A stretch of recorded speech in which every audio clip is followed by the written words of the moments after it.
Welcome to BZPower set review of set 75111, Darth Vader, the second largest of the new construction Star Wars sets. Darth Vader retails for $29.99 and has 160 pieces. Of these 160 pieces, only a few are new. As you can see here, he's got a lovely head mold that represents the helmet from the movies very, very faithfully. This chest print here on the superhero chest plate, first seen in the superhero ultra builds back in 2012, has been printed with the iconic Darth Vader print. We've got a road sign here with a clip on the back that represents his control panel on the belt. We've got these 6-length black Hero Factory shells with the texturized fabric print from his underclothing. We have these new lightsaber hilts here and the lightsaber blade, as well as these new shin guards and this lovely large cape that has on its back 3 holes for connecting to your figure. Curious why they didn't connect it through this larger hole here over the neck, as was seen in some of the original display photos at Toy Fair.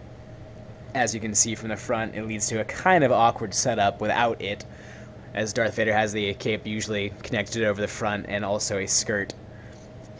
Let's see. The new lightsaber pieces connect via an axle here. They're made out of a flexible plastic, so keep up with good old toy standards and safety standards. The lightsaber hilts are just a double axle connector with some neat mechanical detailing. So they all look the same, which is slightly disappointing considering the unique lightsabers are a classic part of Star Wars lore for a lot of fans. So he comes with an extra axle here so you can connect it with a two-handed, more traditional original trilogy, these things are heavy view. Saying if you want to, he can also hold it in one hand. I've seen a lot of reviews that don't quite mention this, but my figure has a lot of problems standing, and maybe that's just mine, I don't know. I've got a loose joint here that came in the set, and he kind of tends to just kind of flop around a bit, which is a little unfortunate and causes a little bit of difficulty when trying to pose it or hold it up for the review. Set design wise, he's a very solid, sturdy looking figure, a lot more powerful than what you normally see with construction sets. There's a lot going on here visually, not all of it stuff that I enjoy. You can see, especially if you hold the cape up and out of the way, there's a very awkward, just thin legs connected to a weirdly disproportionate torso going on here. It doesn't seem to bother a lot of people out there, but this gap here between the top shoulders and the lower part of the chest seems to me to visually look almost as if two different sets or builds put together. Like a nice upper one here with a cool rotating shoulder function. The way these pieces fit together is really neat, although they have a tendency to pop off. You've also got this lower section that seems really well shaped, but then this spot right there between the two just sort of loses the visual appeal for me. With the cape on, it's a little less obvious, but once I noticed it, it's hard not to continue noticing it. So Darth Vader has gotten a lot of praise for his custom torso that's going on here. You can see a lot of the Technic bits here on the back. There's the red and the blue, and we usually see with Technic things in order to help pieces stand out for when you're building it. You can see the connectors here all jumbled up together. So if you take a look underneath his torso here, on the inside, you can see that there's a lot going on. There's a battle droid body here that holds the sign on. And there are some old Hordika neck pieces here that hold these shells on the side. And as you can see, there's just a lot going on in here. I've seen a lot of people praise this as a fantastic and detailed, interesting build. I'm not gonna lie, I got kind of frustrated and bored during it. It wasn't hard, but it felt unnecessarily complex to me. It just felt like it was trying too hard to be something worth the price point and worth the size. As you can see, there's some old Borak eyes here, some system cheese slopes. There's a lot of neat parts going on inside of it. Just as I said, it feels a lot to me like, I don't know, it's just parts put together in order to try and vaguely create a shape when maybe something more solid or standard would have worked better. I like all of the neat prints, these shin guard pieces, even with just the one ball connection here, are very neat. The connection on the back here to bulk up the legs creates a pretty cool boot shape. I probably would have moved it a little closer personally. I think it has the clearance for it. If not, maybe something slightly different. The back here is very solid. It's very shaped, even with all the, I think, ugly Technic connections that are visible and open. The cape hides those pretty well normally. As you can see here, this is where the cape normally connects.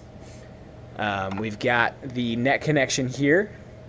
The Darth Vader helmet mold, which we briefly talked about, is a fantastic mold here, made of maybe 2 or 3 pieces of plastic that are solidly connected. It really creates the shape of the iconic helmet really, really well, and honestly might be one of my favorite just reproductions of the mask, period, in any shape or form. And I think it's pretty cool that I think, honestly, LEGO could say they have the definitive Darth Vader head mold for any toy produced.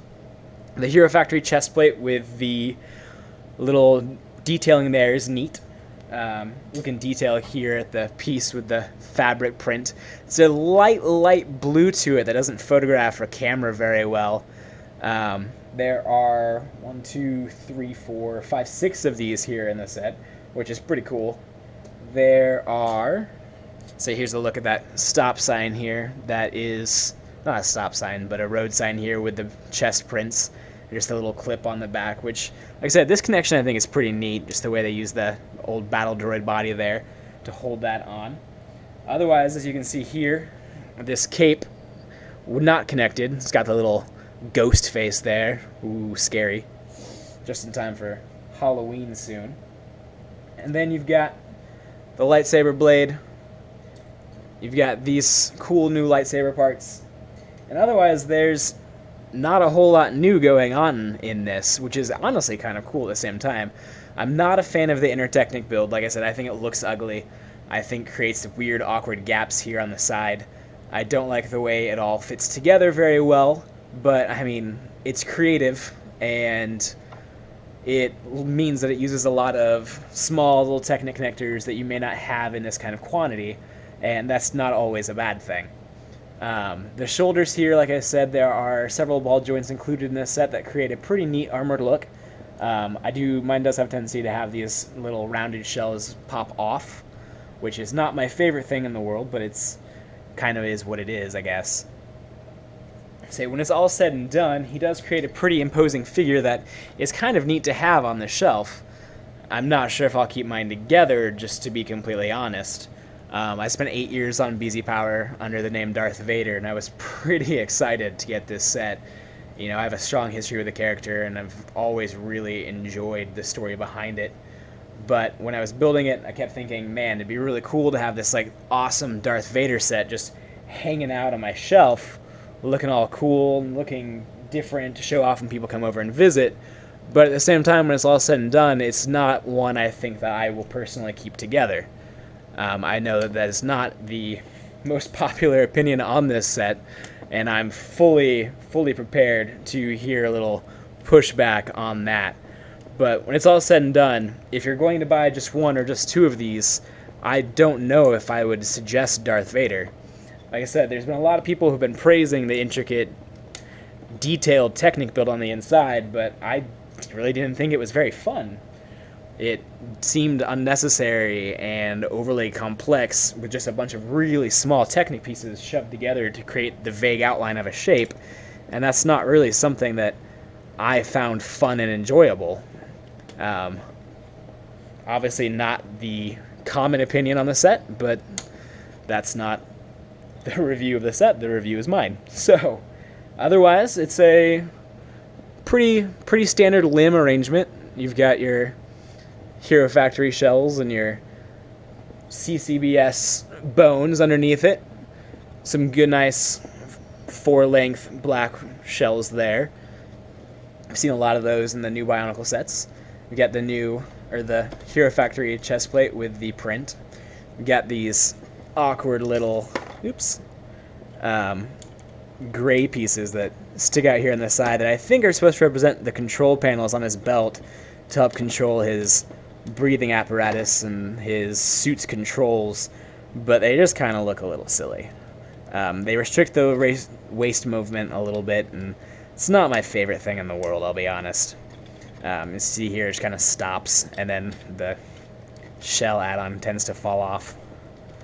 I think overall, the beginning of a good figure is here. I don't think this one really hits the bar all the way. I'm excited with the price point and the clear amount of detail and work that went into it to see what we get in future waves. You know, something from The Force Awakens or from, you know, maybe other movies. It'd be cool to see what we can do at this price point and at this scale and with this attempt at detail. And I would love to see that applied maybe in Bionicle and see where we can go from here with this building system that seems to finally be coming into its own in a more solid manner. So it'll be really, really neat to see what happens, and especially if we can count on print like pieces as detailed as this Darth Vader helmet here, which honestly is the highlight of the whole build to me. It's just a fantastic piece. I really can't get over how perfectly it matches the iconic look of the character. Otherwise, I'm just, like I said, I'm just not a huge fan. It won't stay together for long, I think, for me. But, you know, your opinion may vary. Experiences vary. And that one is mine. On the other hand, I really liked General Grievous, and that one will probably stay together for a good long time. Anyway, this is DeeVee looking at set 75111 Darth Vader. Thanks for your time.